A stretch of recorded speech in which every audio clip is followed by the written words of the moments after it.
SLBC tunnel rescue operation కొనసాగుతుందని మంత్రి ఉత్తమ్ అన్నారు. రెస్క్యూ ఆపరేషన్పై సీఎం రేవంత్ ఎప్పటికప్పుడు రివ్యూ చేస్తున్నారని చెప్పారు. నేవీ, ఆర్మీ నిపుణులతో మాట్లాడమని జరిగిన ప్రమాదంపై ప్రభుత్వం వేగంగా స్పందించిందని తెలిపారు. టన్నెల్లో చిక్కుకున్న వారిని రక్షించేందుకు అత్యాధునిక టెక్నాలజీ, అనుభవం ఉన్నవారిని రప్పించామని మంత్రి చెప్పారు. జరిగిన సంఘటన మీ అందరికీ తెలుసు. ఈ విషయంలో మా ప్రభుత్వం చిత్తశుద్ధి, మా ప్రభుత్వం కమిట్మెంట్, మా ప్రభుత్వం నిజాయితీ మరి మీరందరూ గత 3 రోజులు గమనిస్తున్నారు.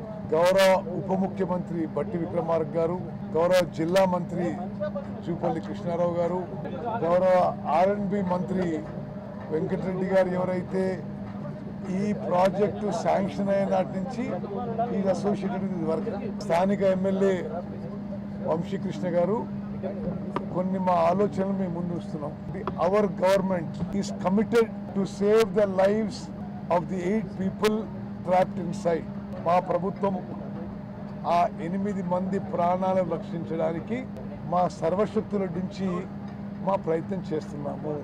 ఈ దిశగా మా ప్రయత్నాలు చేసే దిశగా భారతదేశంలో ఈ టన్నల్ కానీ ఈ విషయాల్లో ఎక్స్పర్టైజ్ ఉన్న అత్యంత సాంకేతిక పరిజ్ఞానం, అనుభవం వాళ్ళని మేము ఇక్కడికి రమ్మని చెప్పాము. 10 మంది ఏజెన్సీస్ ఇప్పుడు ఈ పనిలో ఉన్నారు.